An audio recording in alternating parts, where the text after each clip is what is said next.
Hey guys, how's it going? It's Nathan here. Welcome to my channel, and today we're looking at an all-black round hockey puck. This is the A11 from iLife. This company's been around for a while. They make stick vacuums, mopping robots, and now they have robot vacuums that can mop, vacuum, and literally do everything but the kitchen sink. Alright, so the new A11 has 4,000 pascals of suction, also has a slightly smaller 4,900 mAh battery over the competitors, which usually have a 5,200 mAh battery. Kind of interesting why it's slightly smaller, but they claim it has 180 minutes of runtime. Well, that's a pretty long time. That's like what, 3 hours? Craziness. Alright, so this has a 2-in-1 water tank. So yes, you can vacuum, you can mop, you can maybe suck up those small toys. Also, you have this new navigation. Yes, it has Lidar Navigation. Very similar to the A10, which was released, a year and a half ago or so. Alright, let's go check out the A11 by iLife. Spin this box around here. Look at that. That was a perfect spin. I could actually display this like this, and this could be like my advertisement. Yep, good job iLife for adding a little advertisement stand. Actually, that's terrible. We got the very important instruction manual. I'll take a look in a second. Also, we have a docking station. Very cool. We have a little foamy brush thing. Kind of interesting. I think there's 2 extractor bars. A dustbin. We have power adapter. Pretty important to charge up your robot. Well, we got a nice little handy remote, very nice, and the robot itself. Let's go ahead and pull off this guy. And look, we have additional accessories. Next to filter, we have AAA batteries, very handy. Kind of nice they include that. A giant mopping pad. This is probably one of the largest mopping pads I've seen besides the Viomi. Shh, don't tell anyone, but I think this is the exact same chassis as the Viomi. Shh, don't tell iLife. Alright, so we have some side brushes here and an extra mopping pad. Well, that's everything in the box. Hopefully I can do this. Start tossing everything everywhere.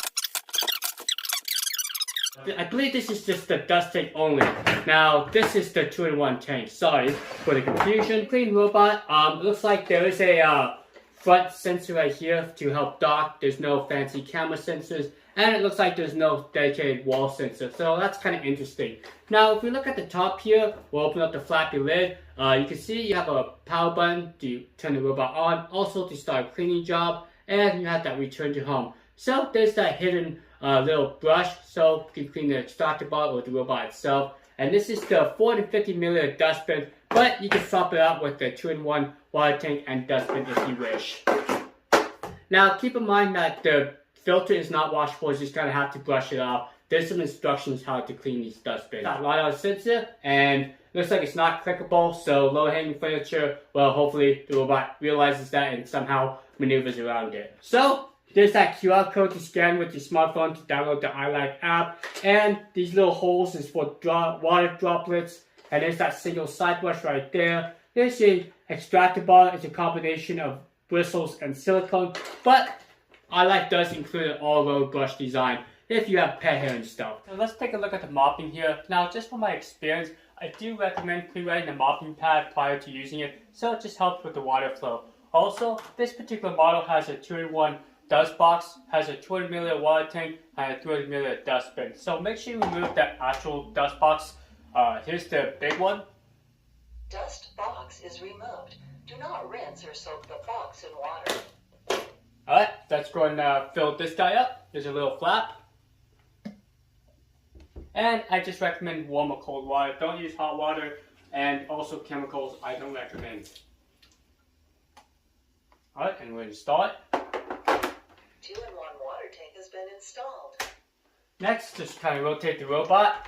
And there should be clips on the side here, and just with one hand you can actually install it. Just like that.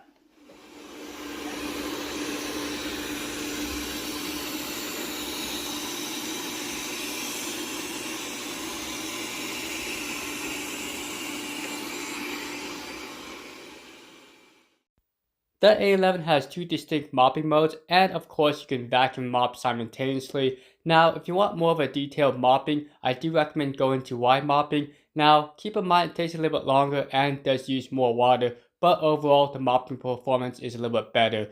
Okay, so like a lot of these smart mapping robots, you have a map and you can go into the area. Take a look there, we got C page, not sure why they call it that, but we can select rooms, we can select areas, and we can do keep out zones. Start area sweeping.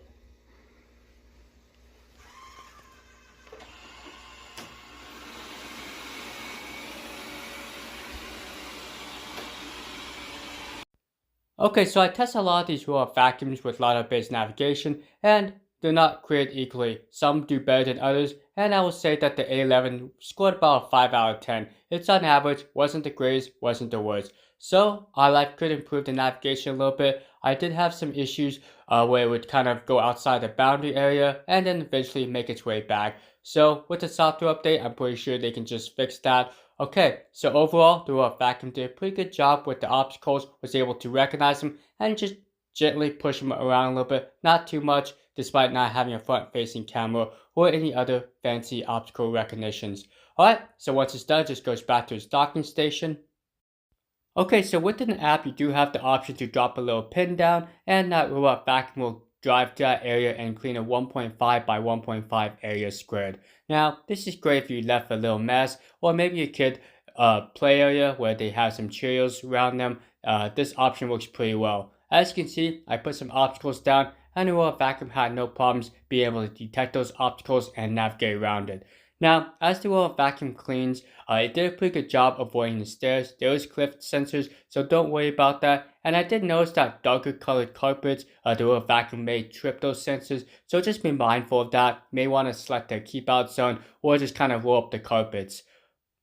Now, if you don't want to use the application, the A11 also includes a handheld remote. This is rare for most of these lidar-based robot vacuums. Usually a handheld remote is included with cheaper budget-friendly robot vacuums, so it's kind of a nice change that they added this.